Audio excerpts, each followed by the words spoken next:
अस्सलामु अलैकुम दोस्तों, आप देख रहे हैं द फैक्ट्स चैनल। अगर दोस्तों आपने हमारा चैनल सब्सक्राइब नहीं किया तो प्लीज़ करें ताकि हमारी आने वाली हर वीडियो आप तक आसानी तक पहुंच जाए। शुक्रिया। क्या पाकिस्तान की फ़ज़ाइया स्टेल्थ तैयारी मार गिरा सकती है? ये सवाल हर पाकिस्तानी के जहन में आ सकता है। पाकिस्तान की फ़ज़ाइया का शुमार दुनिया की बेहतरीन फ़ज़ाई अफवाज में होता है। ये तारीफ़ सिर्फ़ लफ्ज़ों की हद तक ही नहीं बल्कि इस फ़ज़ाइया का किरदार माजी से अब तक आपके सामने है। इस फ़ज़ाइया ने न सिर्फ़ अपने मुल्क की हिफाजत की बल्कि अरबों की तरफ से लड़ी गई जंगों में भी अहम किरदार अदा किया। मौजूदा दौर में जंग का तर्ज़ अमल बदल चुका है। अब जंग ज़मीन पर हो या फ़ज़ा में, नए लॉन्ग रेंज मिज़ाइलों और स्टेल्थ तैयारों ने जंग को न सिर्फ महंगा कर दिया है बल्कि कदरे मुख्तसर भी कर दिया है। पाक फ़ज़ाइया दुनिया की किसी भी फ़ज़ाइया से कम नहीं हैं। इस फ़ज़ाइया के पायलट्स ने वो कारनामे दिखाए हैं जो सुपर पावर्स के पायलट्स ने भी नहीं किए।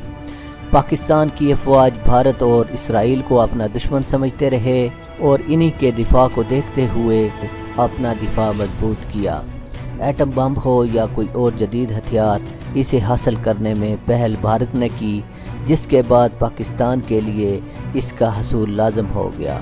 पाकिस्तान नहीं चाहता था कि इसे महंगे हथियार खरीदना पड़े, मगर जब दुश्मन जदीद हथियार खरीदना शुरू कर दें तो खर्चा करना ही पड़ता है।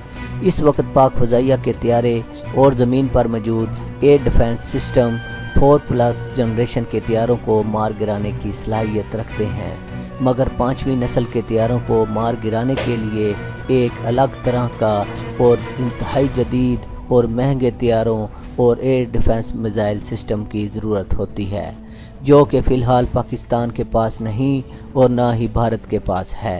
असल में पाकिस्तान फ़ज़ाइया ने ये प्रोजेक्ट महंगे होने की वजह से पहले शुरू नहीं किए, क्योंकि ऐसे हथियार भारत के पास भी नहीं हैं। मगर अब पाकिस्तान की फ़ज़ाइया को अमरीकी स्टेल्थ तैयारों, जो कि अफ़गानिस्तान में बगराम एयरबेस पर खड़े हैं, से ख़तरा है। पाकिस्तान फ़ज़ाइया के चीफ इस बात का ख़दशा ज़ाहिर कर चुके हैं कि अगर पाक फ़ज़ाइया अमरीकी ड्रोन गिराती है तो हमें अमरीकी स्टेल्थ तैयारों का सामना भी करना पड़ सकता है। अमरीकी लड़ाका तैयारे न सिर्फ पाक फ़ज़ाइया को नुकसान पहुंचा सकते हैं बल्कि पाकिस्तान के शहरी इलाकों को भी नुकसान दे सकते हैं। पाक फ़ज़ाइया कभी भी अपने नुकसान से नहीं डरती, मगर शहरी इलाकों को सख्त ख़तरा होने की वजह से बाज़ औक़ात सख्त इक़दामात उठाने से गुरेज़ किया जाता है।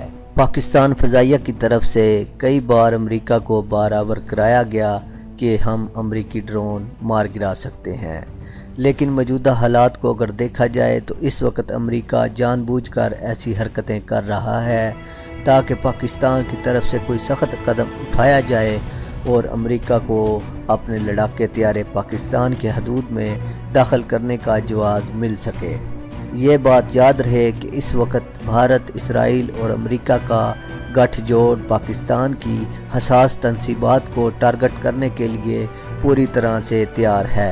कुछ महीने पहले ISI ने इस बात का पता चला लिया था कि ये तीनों ममालिक पाकिस्तान के ख़िलाफ़ एक बड़ी साजिश करने जा रहे हैं।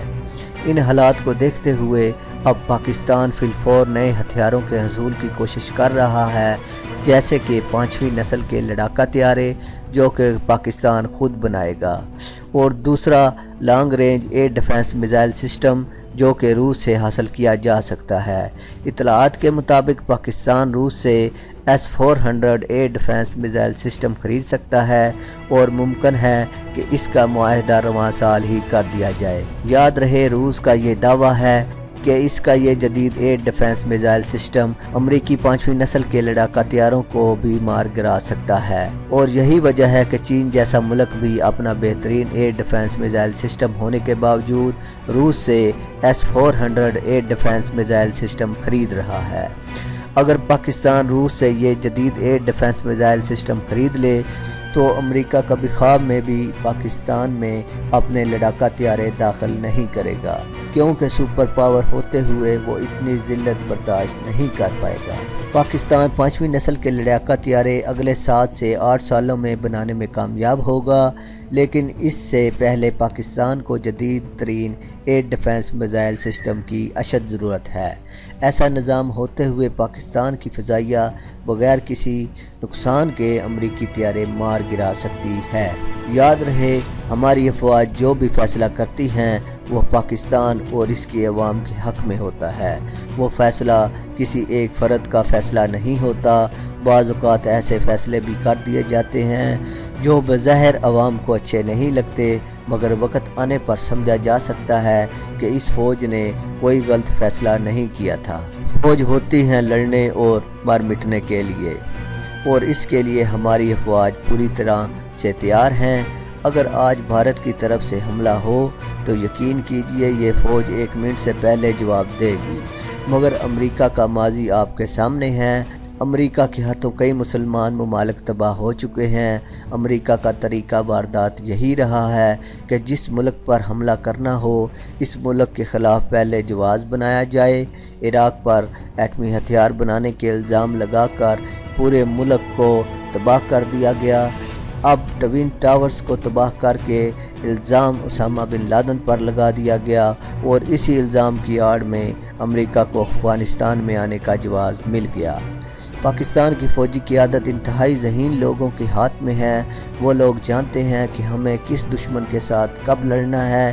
اس فوج پر نہ صرف پاکستان کے دفاع کی ذمہ داری ہے، بلکہ سعودی عرب میں موجود مقدس مقامات اور باقی عالم اسلام کے دفاع کی ذمہ داری بھی ہے، اور اسی ذمہ داری کے تحت 41 اسلامی ممالک کی فوجی سربراہی پاکستان کے ایک ذہین جنرل رحیل شریف کے ہاتھ میں دی گئی ہے۔